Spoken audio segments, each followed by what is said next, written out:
बाळासाहेब ठाकरे यांच्या मृतदेहावरून रामदास कदमांनी केलेल्या आरोपांना अनिल परबांनी उत्तर दिले। रामदास कदमांना कोर्टात खेचणार असा इशारा परब यांनी दिला। तर बाळासाहेबांच्या मृतदेहाच्या प्रकरणात सीबीआय चौकशीची मागणी करणार असल्याचं रामदास कदम म्हणाले। बाळासाहेबांच्या मृतदेहावरून रामदास कदम आणि परब यांच्यामध्ये चांगलीच जुंपली। बाळासाहेबांचा मृतदेह 2 दिवस मातोश्रीमध्येच ठेवून उद्धव ठाकरेंनी मृतदेहाचा छळ केला असा आरोप रामदास कदमांनी केला होता। त्या विरोधामध्ये अनिल परब कोर्टात अब्रू नुकसानीचा दावा ठोकणार आहेत। रामदास कदमांनी माफी मागावी अन्यथा कोर्टाच्या कारवाईला सामोरं जावं असा इशारा परब यांनी दिला। तर बाळासाहेबांचा मृतदेह 2 दिवस मातोश्रीमध्ये ठेवल्याच्या प्रकरणाची सीबीआय चौकशी करण्यासाठी मुख्यमंत्र्यांना पत्र देणार असं रामदास कदम यांनी म्हटलंय। मी त्यांना कायदेशीर कोर्टात खेचत आहे, कायदेशीर उत्तर त्यांच्याकडनं मागवणार आहे। त्याच्यामध्ये 100% त्यांना माफी मागावीच लागेल। माफी मागितली नाही तर कोर्टाच्या कारवाईला त्यांना सामोरं जावं लागेल। शासनानं सीबीआयची चौकशी करावी म्हणून मी आता पत्र देणार आहे उद्या मुख्यमंत्र्यांना संभावी। बाळासाहेबांच्या बाबतीमध्ये 2 दिवस त्यांची बॉडी ठेवली होती का याबाबत मी स्वतः माननीय मुख्यमंत्र्यांना भेटून याची सीबीआय चौकशी लावा अशी मागणी मी लेखी आता करणार आहे। या अब्रू नुकसानीच्या दाव्यात कोण डॉक्टर आहेत हे डॉक्टर समोर आलेच पाहिजेत। या डॉक्टरांची कोणत्या डॉक्टरांनी त्याची काय व्हॅलिडिटी आहे, त्या डॉक्टरची त्याला कुठला अधिकार आहे, खरोखर तो डॉक्टर आहे की नाही, या सगळ्या गोष्टींची तपासणी होईल। दसरा मेळाव्यामध्ये बोललो त्यामध्ये मी डॉक्टरांचा उल्लेख केला होता की ते डॉक्टर बाळासाहेबांच्या वरती उपचार करत होते आणि त्या डॉक्टरांचं असं म्हणणं आहे। मग आता अनिल परब त्या डॉक्टरांच्या वरती देखील दावा टाकणार आहेत का?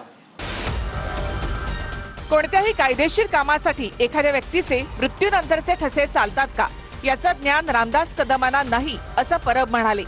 तर हाताचे ठसे घेतल्याचं आपल्याला उद्धव ठाकरे यांनी सांगितलं असा दावा कदमांनी केलाय।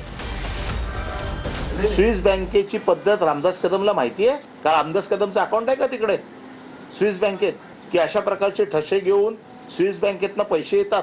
मेलेल्या माणसाचे ठसे घेतले जरी तरी त्याचा काही उपयोग होत नाही, त्यांचं ज्ञान कच्चं आहे। अरे बाबा, ज्या वेळेला मी उद्धवजींना सांगितलं की साहेब आपण साहेबांच्या पायाचे ठसे घेऊन ठेवूया का, कारण त्यांचे पाय आमच्यासाठी दैवत आहेत, आम्हाला कामाला येतील। तर नाही रामदास भाई, आपण हाताचे ठसे घेऊन ठेवलेत। उद्धवजी मला बोलले, उद्धवजी मला ह्याला काय माहिती आहे का? हा गदोळा आता पत्रकार परिषद घ्यायला लागला, याला काय माहिती आहे? 2 दिवस शिवसेना प्रमुखांची बॉडी का ठेवली होती उद्धवजींनी? तुम्ही काय अंतर्गत चाललं होतं तुमचं? आम्ही खाली बसलो होतो 8 दिवस, आम्ही मातोश्रीच्या बाकड्यावर मी झोपलोय 8 दिवस मातोश्रीच्या बाकड्यावर झोपलोय। 2012ला रामदास कदम कुठल्या बाकड्यावर झोपले होते हा बाकडा मी शोधतोय। मातोश्रीवरती असे कुठल्या बाकड्यावरती कोणाला झोपायला देत नाही। लवकर शोध, उशीर होईल ना आता शोधायला। अरे मातोश्रीमध्ये सोफे आहेत, ऑफिस आहे आतमध्ये, आत सोफा आहेत, 2 सोफे आहेत समोर समोर आतमध्ये। आता मी सोफ्याच्या ऐवजी बाकडा म्हणला असेल, आहेत ना सोफे आतमध्ये। मातोश्रीला 2च बाकडी आहेत हे मला तरी माहिती आहे। दोन्ही बाकड्यावर पोलीस असतात। आम्ही तर पदावर 1992 लावले, मी तेव्हापासून बाकडी कधी मातोश्रीमध्ये पाहिली नाही। आता हे कुठल्या बाकड्यावर झोपलं आणि एवढा मोठा नेता बाकड्यावर झोपतो याचा अर्थ तुमची पहिलीच लायकी ओळखली होती वाटतं, किंवा तुम्हीच लायकी दाखवत होता वाटतं। काय काय समजावं काय? 1993 मध्ये रामदास कदमांच्या बायकोनं स्वतःला जाळून घेतलं की जाळलं याची नार्को टेस्ट करा अशी मागणी परब यांनी केली। यावर स्टोव्ह मध्ये साडी अडकून माझी बायको भाजली होती असं उत्तर रामदास कदमांनी दिलं। 1993 ला रामदास कदम यांच्या बायकोने स्वतःला जाळून घेतलं। ते जाळून घेतलं का तिला जाळलं का काय झालं हे देखील नार्कोटेक्स मध्ये आलं पाहिजे। 2 स्टोव्ह होते, स्टोव्ह होती जेवण बनवत होती खेळला। स्टोव्हचा खालची जे साडी असते त्या साडीला आग लागली पहिल्यांदा आणि मग फडका उडाला आणि तेव्हा मी वाचवलं माझ्या पत्नीला। हे हात अजून आहे साक्षीदार, हे जळलेलं माझ्या हात आहेत। रामदास कदमांच्या पुतण्यानं आत्महत्या का केली असा सवाल परब यांनी केला. तर माझ्या कोणत्याही पुतण्यानं आत्महत्या केली नाही असं उत्तर कदम यांनी दिलंय.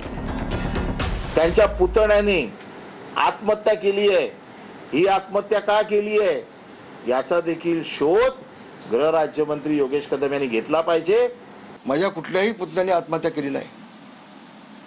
हा महाराष्ट्राला फसवतोय. तर सगळ्याचं खोटं आणि चांगलं तुम्ही मला बोललात तर मी आता पत्रपरिषदेचे काढीन आणि या सगळ्या बाबी होती मी न्यायालयात जाईन. तो माणूस गद्दार आणि नमक हराम आहे. त्या नमक हरामाला मी उत्तर देत नाही आणि देण्याची मला गरज नाही. कारण ठाकरे म्हणजे काय आहे हे अख्खा महाराष्ट्र आणि अख्खा देश ओळखतो. त्याच्यामुळे त्या गद्दाराला आणि हरामखोराला मी काय उत्तर देणार. बाळासाहेबांच्या मृतदेहासोबत जर तू गद्दारी केली असतील तर तू काय उत्तर देशील. आणि नमक हराम कोण आहे. तू किती मीठ आमच्याकडनं खाल्लंयस. उद्धव ठाकरेंनी किती नमक आमच्याकडनं खाल्लंय तो विसरला असेल. आम्ही नाही विसरलो कारण आम्ही नमक देऊन दिलेलं आहे. नमक हरामी तू केलेस सांगावं. नमक नाही घेतलं आमच्याकडून मीठ नाही खाल्लं.